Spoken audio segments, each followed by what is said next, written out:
How you all doing, guys? Brandon here. Welcome back to Retro Dodo. Now, I'm continuously on the lookout for new handhelds, and ever since the Funkey S or even back to the Pocket Sprite, these mini consoles have been growing in popularity with retro handheld gamers and collectors around the world. The newest one that I actually ordered like 3 or 4 months ago, it's just taken forever to arrive, and it is this.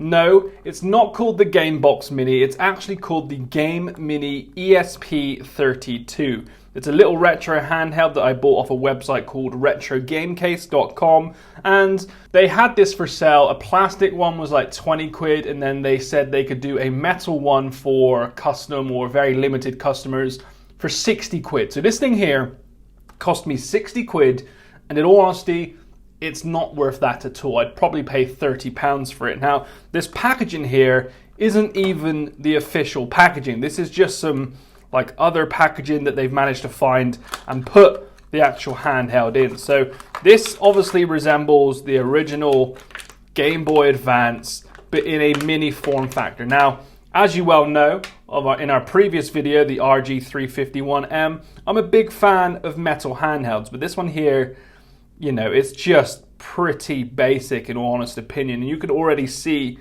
that the shell hasn't even been put on correctly. It's just assembled poorly. Now, inside there is basically, it allows you to play NES, Game Boy, Gameboy Color, and I think Game Gear games.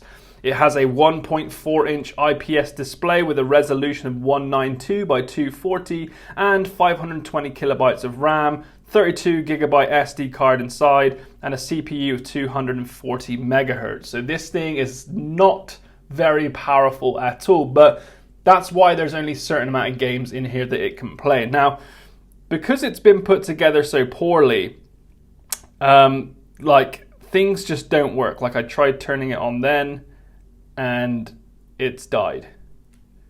Okay, now this can't be good. Okay, now it's on. All right, now it's on.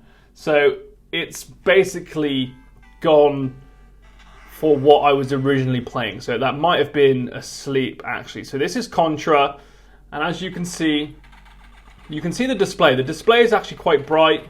The viewing angles are actually really good on it, but the size is just so small. You've got your A-B buttons here, which are yellow and red, and you've got 4 buttons up here like start, select, reset, and on.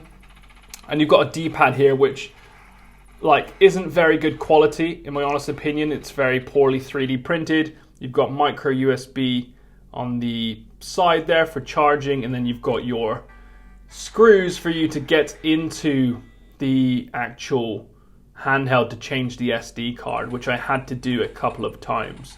So you press that button up there and you'll go into a tiny little menu that allows you to save, load, reset game, save and exit, or go back into the main menu. And this is the main menu here. You probably can't see it. It's a small menu with NES games, Game Boy games, Game Boy Color. You can connect this to your Wi-Fi if you prefer doing file transfers over Wi-Fi, but unfortunately, because it's a metal case, it actually stops the Wi-Fi signal. So you're almost paying more for less, which is a little bit disappointing. The plastic versions look like this. They look incredibly cheap, like something you get out of one of those like $1 kind of arcade cabinet things, you know, with the claws.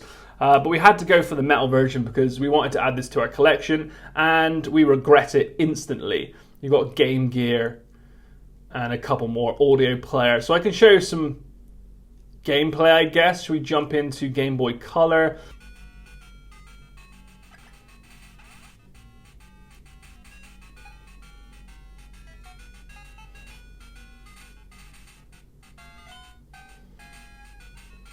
I'm actually impressed by the screen. Like the screen's actually, admittedly there's not many pixels at all, but it's bright. The colors are very strong, and the viewing angles are great. And to get out of it, you press the menu button. You can save, load, you can turn up the volume or the brightness.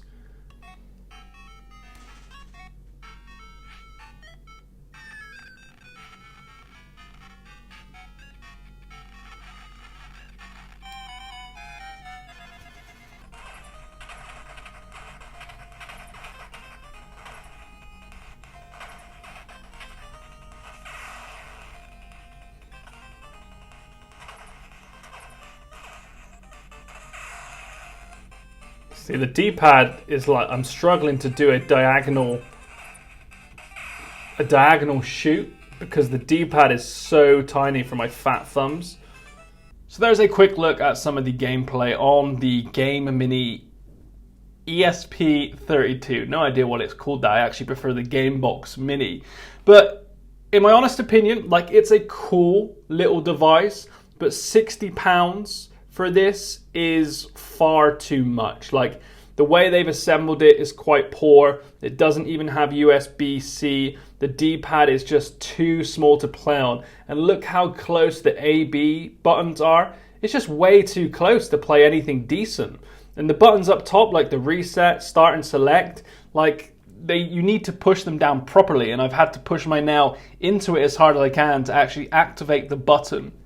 Now the internals is quite nice. Like, yes, the screen is very, very bright, saturated, nice to play on. The menu system is quite simple, but I just don't understand the audience for this as of yet. The Funky S, which you may have seen on our channel, the small Game Boy Advance SP, that's probably as small as you can get to play comfortably. Whereas this is just too tiny, in my honest opinion. Like, to determine my thumb on each of the directions, it's just too hard to get any control. Even the AB is sometimes a little bit frustrating. I do like the metal shell, but it's just really weirdly marketed. Like the Game Box Mini, like this isn't even the product. This isn't the product that came with this device. Like, this is something like out of a cereal box. So they've just added in this manual. They've used the old packaging for the plastic handhelds that are years old and just put this in it for 60 quid. Now you can buy it as a DIY kit, which probably will be quite frustrating to put together due to how small it is.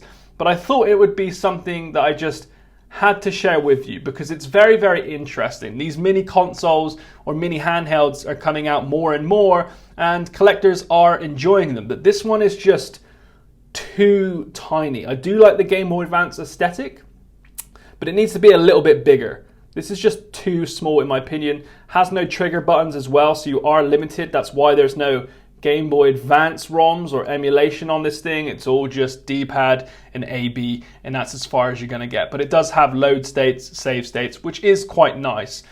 The plastic one, I think, comes in around about £30–40, which is still very expensive. So I don't advise picking it up. I just thought it'd be something to share with you, and I picked it up so you don't have to, quite simply. But there you go, a look at what I think is the first Game Boy Advance Mini. I am looking forward to companies doing this more, like maybe the Funky S or the Pocket Sprite team might get involved with a Game Boy Advance lookalike, because it is quite adorable and quite cute.